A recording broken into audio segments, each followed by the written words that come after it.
Gateway Gamers podcast.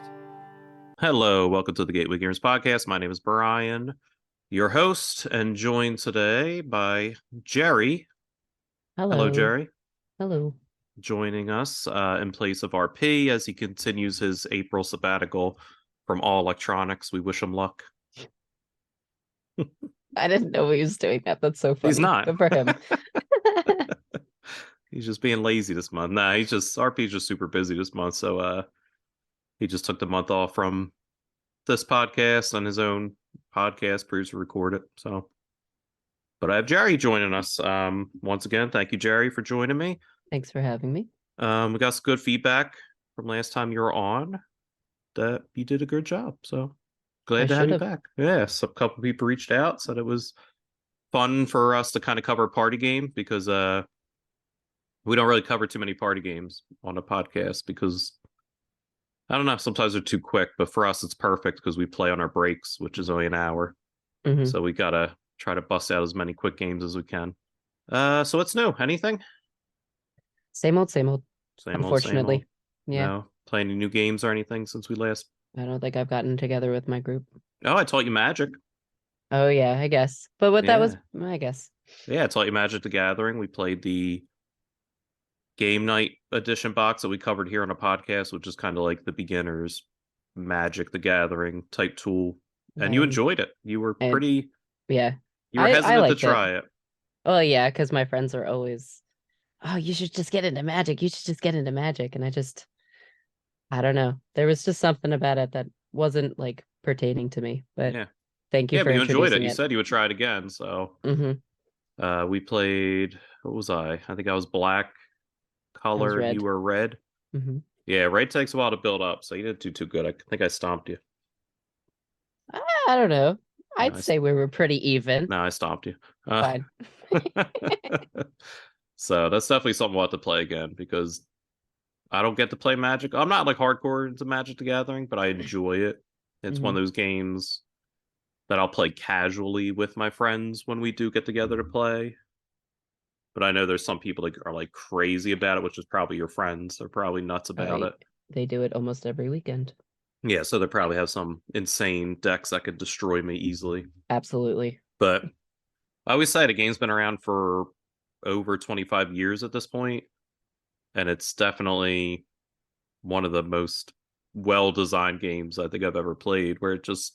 There's a lot of rules to it now that it's been around for 25 years, but it's a really well-done game if you haven't played it. Something I recommend for sure.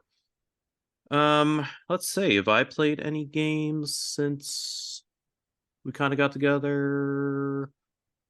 No. We played a Taco Bell game today. That was it. That was fun. Like I said, it reminded me of the Kenny G game. Yeah, which I never played. We'll have to play that one for sure. I'll have to bring in. Yeah, that'll be our double episode. We'll do Kenny G and Taco Bell party game. It'll be the most ridiculous episode ever. All right, another new game that I played is actually the game we're going to talk about today. Trickdraw. Trickdraw was sent to us recently to give a review. They were nice enough to reach out to us and offer us this game. But this is one that was already on my radar. I actually had it in my Amazon cart. And they actually reached out to us through Facebook, I believe, and offered it to us. So I jumped on it immediately. This game, the artwork jumped out at me. Like, I didn't know much about the gameplay. I just knew it was a card game. But the artwork is fantastic for this game. And that's kind of what I was like, oh, like, interesting. It's like magical cowboys and gunslingers that are like, they look dead and ghosts and whatnot. The art, like I said, just was the draw for me for sure. I know you commented on the art as well. I did like it a lot. Yeah, when I put up on Instagram, you're like, bring that in. I want to play that. Just from, again, the artwork. So they sent me the game. They sent me the double edition, which actually comes with 2 decks. So you can play up to 10 players. Which 10? Yeah, I think the standard is 1 to 5. The edition that I have would make it be playable up to 10 players. That's great. Yeah, so it's a good party game. So like I said, Trickdraw, let me give you some stats on it. Plays for 2 to 5 players for the standard edition. Could go to 2 to 10 players with the Double edition plays for 5 to 30 minutes. I think that's about right, depending on how many people are playing. Ages 12 and up. Designed by Blake Propak. The artist credit goes to Michael Kuroda. Published by House Fish Balloon, which I think they only have one other game under the belt. I know you're laughing. It's a goofy name, but it stands out. Like I actually was like, oh, okay, like that's a fun little name. And I guess it would be considered like a take that type of game mechanic where it's you're playing positive cards on yourself and playing negative cards on everyone else. So in the game Trickdraw, you collect gold. It's kind of the goal is to get 10 points. You do that in various ways. The basic way is when you're playing a card, you play it face down, and on the back, it's called a bounty. It's worth 1 point. The other ways are there's cards such as Rally, where for each rally that you have, it's worth 1 point. So if you have multiple of these rally cards face up, you could get like 6 points just for having like 3 up. Or no, I think it's even more than that, isn't it? It's way more. I think it's 9. Yeah, I think it's 9 because it's 1 point for each rally. So if you have 3 rallies, then yeah, they're 3 points each. So that's a dangerous card to kind of have. What was the other one you kept playing where it was? Oh, it's if you have, it's worth 3 points if over your half of your cards are face down. So with Yeah, the coin yeah. up. The local hero card I'm looking at now. Yeah, it's 3 points if over half your cards are face down. So if you have 6 cards in front of you, if half of them are face down, that local hero when it's face up is worth 3 points, and then you would have the 3 points for the cards that are flipped down or more if that's what's going on. The other way you can win is if there's 3 like special cards. If it's the temple, the treasure, and the key. If you have the treasure card face up and the key, you win the game. And then the temple is if you have that face up and the key or the treasure, you win automatically. So those are kind of the basic ways to win. But the play style is super cool. The win mechanic's super simple. The play style is where this game kind of shines. So on your turn, each person's given 2 cards to start with. Unless it's 2 players, the second player gets 3 cards, but that's whatever. You're given 2 cards each. And it's basically just like Love Letter. You draw a card, you play a card. And what you could do is you could play a card face down. As I said, put it face down in front of you. You get 1 point just for having it face down in front of you. If you play it face up, you just kind of do the activation power of the card. So some of them are just like flip over 3 of your own cards, swap hands with another player, choose 2 players, flip a card for each player. Now, what that means and what you're doing, why flipping is important, because if Jeri has the key in front of her and she may have the treasure, I can flip the key over just to make it a normal bounty. And then if she plays a card face down and then I flip it, if it's like a special activation card, that card activates again. So it's a really cool mechanic of like flipping the cards, and you could basically just flip multiple of your own cards and keep activating. Every time it flips up, you could play that card again. And I thought that was really cool. Like it was really kind of cool to figure out and like kind of figure out the card strategies for everything. It took you a couple minutes. I think it was just because I didn't get to read the rules as much as you did. Yeah. Yeah, but it like, was fairly easy to figure out once I like understood what was going on. yeah, I mean, and that's the benefit of the game is it's super easy to teach. Like I was just kind of like, all right, like you're drawing a card, playing a card. These are some of the actions, and there's not the card deck itself is pretty big, but it's a lot of the same cards. Like I think there's only like 16 different cards, or like say, yeah, like 16, 17 different types of cards. So you don't have to like really figure out too many cards. Once you kind of play this game once, you've probably seen all the types of cards and can figure out like, oh, this paired well with this, or this card did well with that. Like I don't want this card. There was, I think, one card we didn't use at all in the couple of times we played. The one card I really liked was the Thieves Guild. where it was I could basically just play 2 cards a turn, but I just had to discard a card. Mm-hmm. So I did that a lot, where I was just playing multiple times, and I paired that with diplomacy, which got rid of the discard cost of all my cards. So I was basically just playing 2 cards a turn without having to discard. Now, again, if Jeri saw me doing that cheatiness, she could use one of her cards to flip that card over and negate that effect. Mm-hmm. But by doing that, she also was giving me a point, because once a card's flipped over, it's a coin. So I mean, there's not really much to say. This is gonna be a quick episode, but the game, in my opinion, is fantastic. Like, I really enjoyed this game. I think both games we played were 8 minutes of that. Mm-hmm. Yeah, so it's a quick game for sure. So what did you think overall? Like, pros, cons? I mean, other than just not reading the rules and not being able to figure it out, it's generally pretty easy to like understand. There were like some cards where it's like, is there a way that I can use this multiple times, but it's only the ones that you can activate once per turn, which are specified on the card. Yeah. But like there was a card that I was like, I just don't understand what this means. It was probably again our first time playing it. I think You it was remember? a Do you remember what it was? prophecy. I think it was the prophecy one where it just said discard one. This is the one where I messed up on it. Mm. Where I played it and then I just didn't realize that I Oh, could that card's only do great. it on that turn. Yeah. Oh yeah.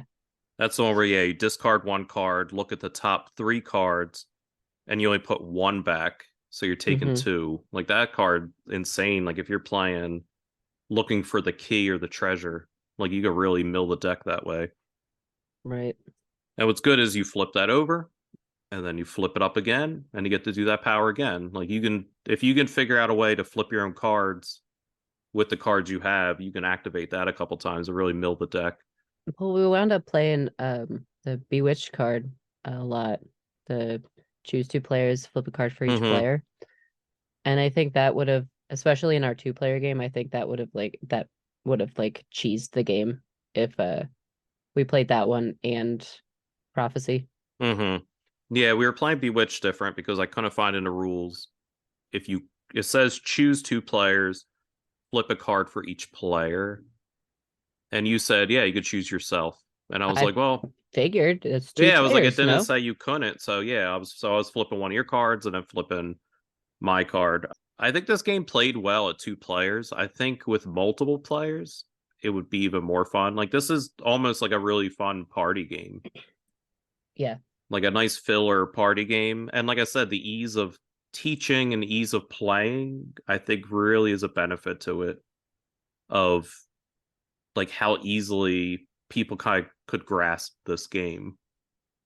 There was one card that we had to take out for 2 players, Which is actually one of the called prettiest cards in the yeah, game, I would argue. called Trickdraw.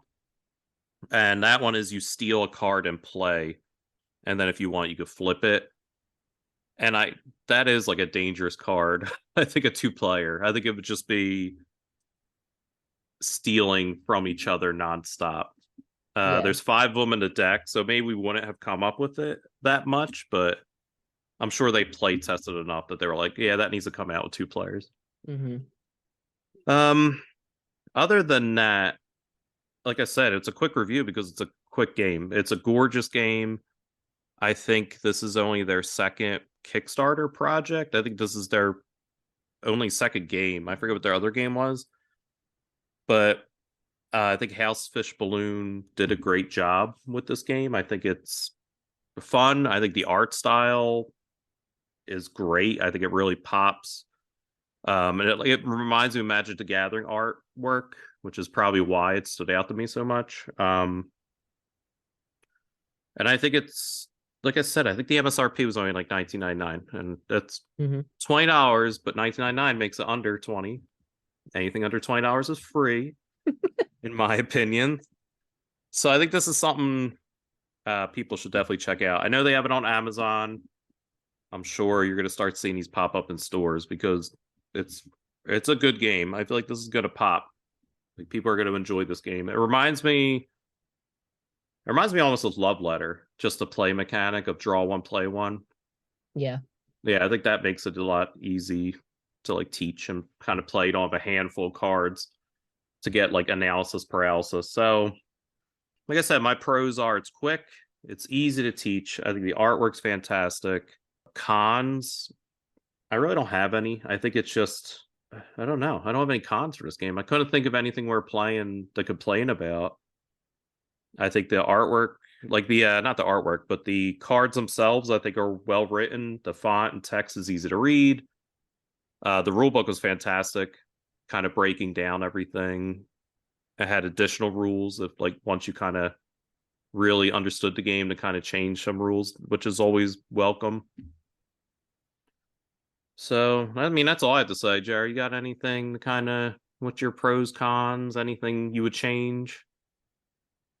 I think the rule book was a little big.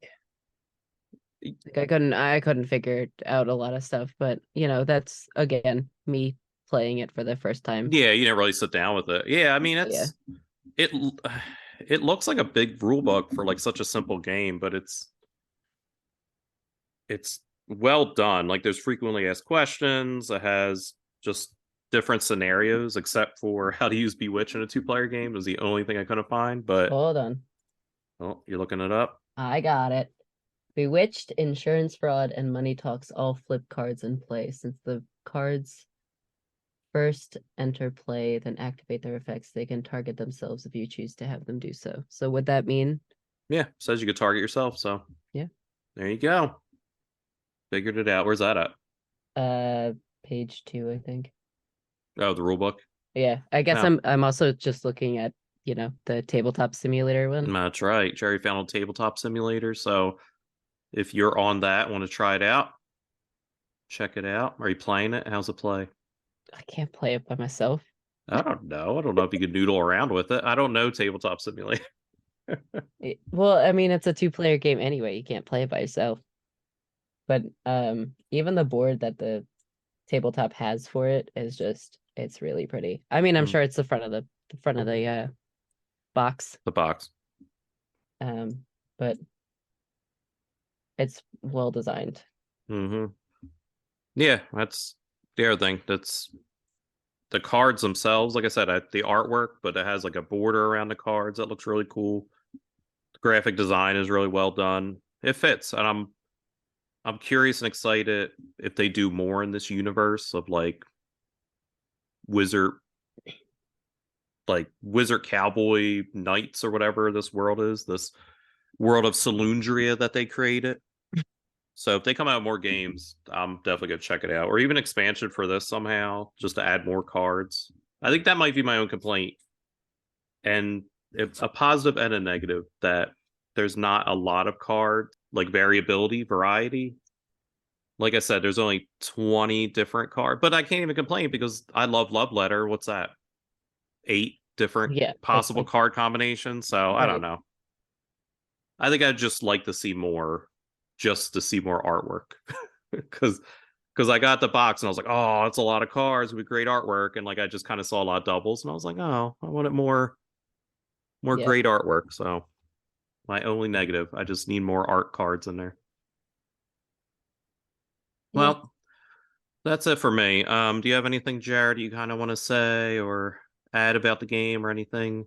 Not really. I mean, I think you summed it up pretty well. Yeah, like I said, short episode because it's a quick game, but fantastic game. I would highly recommend this game. Trickdraw from Fish House Balloon. Silly name, but a really great game. You laugh every time I I say do. that. I think it's so funny. But well, that's all from me. Thank you guys for checking out this little mini episode. Be sure to check out our Instagram, check out our T Public, Redbubble for merchandise, and look forward for May. Our P should be back. If not, either solo episodes or I'll beg Jeri to come back and just kind of. I'm getting back in here. You're what? If not, I'm getting back in here. Oh, okay. Well, there you heard. You heard it here. But again, thank you, Jeri, so much for joining me Thanks for having me. and gaming with me lately. I've been enjoying our lunchroom break games so we can kind of get in. Looking forward to the Kenny G keeping it saxy game. Look forward to that review mini episode coming up in the future. But until then, thank you and goodbye.